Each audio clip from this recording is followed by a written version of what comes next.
Bom, eu preciso contar para vocês que existe um pacto silencioso das elites do nosso planeta para proteger o Estado de Israel. Os iniciados, claro, são líderes que juraram a lealdade ao mistério de Israel.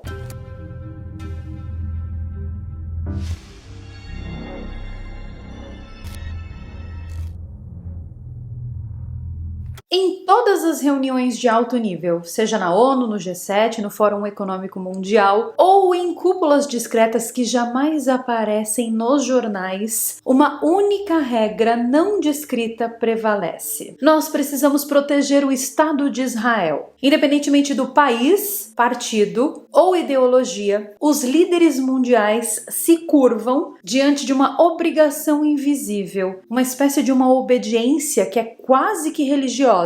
Mas o que exatamente está sendo protegido? Por que esse pedaço de terra, que é menor que o estado do Sergipe, é um ponto nevrálgico ali da política, da religião e do ocultismo global? Bom, eu preciso contar para vocês que existe um pacto silencioso das elites do nosso planeta para proteger o Estado de Israel. E talvez você até já tenha ouvido falar sobre isso, mas eu tenho certeza absoluta que não do jeito que eu vou te contar aqui dentro desse canal hoje. Eu sou Carol Capel, a sua alienígena favorita que tem pactos, também, claro, né, que com aceita. E para entender essa história de Israel, a gente precisa voltar no tempo.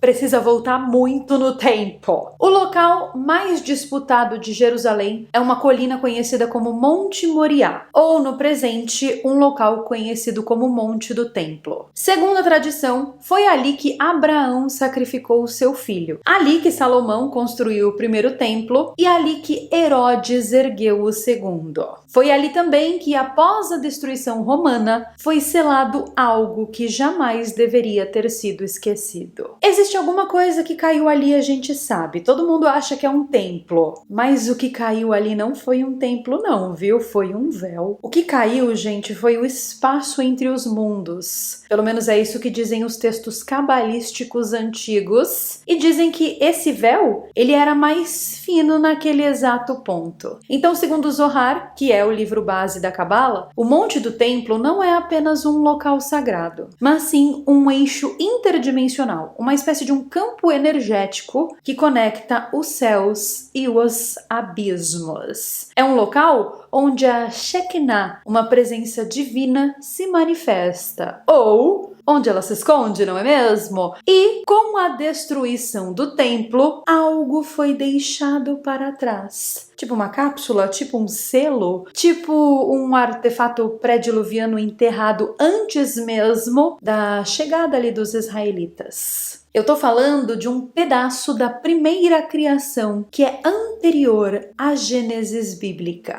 Agora, o que os líderes mundiais sabem e o público não, é que a preservação de Israel não tem absolutamente nada a ver com o povo judeu em si, mas sim com o que está embaixo deles. Nesse caso aqui, é literalmente e não figurativamente. Nos arquivos secretos do Vaticano, consta um mapa subterrâneo de Jerusalém que mostra 7 câmaras seladas sob o Monte do Templo, cada uma conectada a um ritual e a um nome específico que não deve ser pronunciado. É tipo Voldemort, sabe? Pois é. Os rabinos mais antigos, que são os guardiões do verdadeiro nome de Deus, eles nunca pronunciam esses nomes em vão por um motivo específico, claro. A vibração desse nome abre uma verdadeira fresta no céu. E é exatamente por isso que os presidentes dos Estados Unidos, ao assumir o cargo, fazem um gesto simbólico em relação a Israel. Não, isso não é diplomacia, isso é um pacto. E é exatamente por isso que o Donald Trump jurou prometer Israel e tacou a bomba lá no Irã. Os arquivos da CIA, especialmente os liberados parcialmente em 1987 e 2003, indicam que desde Eisenhower existe um grupo de agentes especializados em fenômenos sobrenaturais localizados exclusivamente em território israelense. E o codinome para esse projeto? Watchers of the Gate,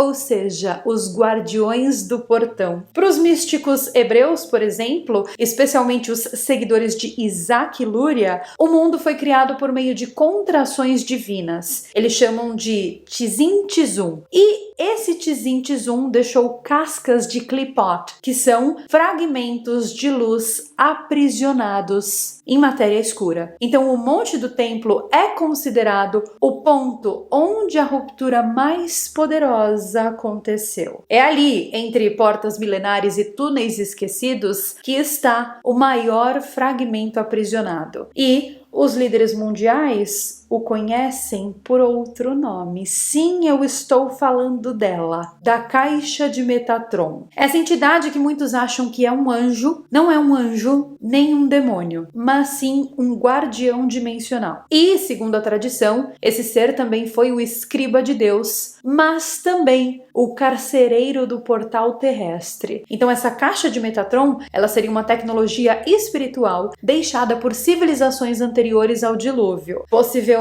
também civilizações de origem não humana. O Midrash fala de uma pedra negra que flutua entre mundos. Os essênios chamavam esse objeto de Merkava silenciosa, uma carruagem de luz que só responde ao som do verdadeiro nome. E quem detém esse nome, afinal de contas, nome esse que não pode ser pronunciado? Os iniciados, claro. São líderes que juraram a lealdade ao mistério de Israel. Hoje, no lugar onde ficava o Santo dos Santos, está a Cúpula da Rocha, uma mesquita islâmica adornada com um domo dourado. Mesquita essa, inclusive, onde já foram filmados diversos fenômenos sobrenaturais. E não é à toa, né, gente? Muçulmanos, cristãos, judeus, todos reconhecem, mesmo que em segredo, que aquilo que está ali embaixo não deve ser perturbado. Então, durante escavações secretas feitas por arqueólogos militares israelenses na década de 60, foi registrada a presença de um sarcófago sem inscrição ali embaixo, feito de basalto negro. Relatórios confidenciais que foram posteriormente vazados pelo WikiLeaks falam de uma energia eletromagnética inexplicável no local, que as pessoas que têm contato com essa energia sofrem perda de consciência e que uma entidade em forma de espiral luminosa flutua em cima dessa pedra. Agora, o nome dessa operação aí que aconteceu lá em Israel em 60, pois é, curiosamente, ela foi chamada de SOD 837. SOD, ou SOD em hebraico, significa segredo profundo. E a religião judaica pública, essa que a gente conhece, ela é apenas uma casca para o que realmente existe ali. Por trás dela existem camadas e camadas muito obscuras de saber hermético que nem todos os rabinos acessam. Eu diria que a maioria, inclusive, viu? Eu tô falando da Cabala Luriânica, que é descrita nos livros perdidos do Sefer Harazim, das instruções do livro de Enoque, que nunca foram incluídas na Torá tradicional. O nome de Deus, com 72 letras, conhecida como Shem Ha-Mefoprash, é usado em rituais secretos para invocação de seres que não pertencem a essa dimensão. É exatamente por isso que a gente não pode falar esse nome aí de Deus com 72 letras, porque acredita-se que cada letra corresponde a um selo e que a combinação correta é capaz de liberar aquilo que está ali embaixo, é capaz de acender o cubo de Metatron. Isso sem contar o rito secreto a Saturno, que eu já contei para vocês no meu livro de Saturno, né? Sem contar o rito secreto a Saturno que a religião judaica tem.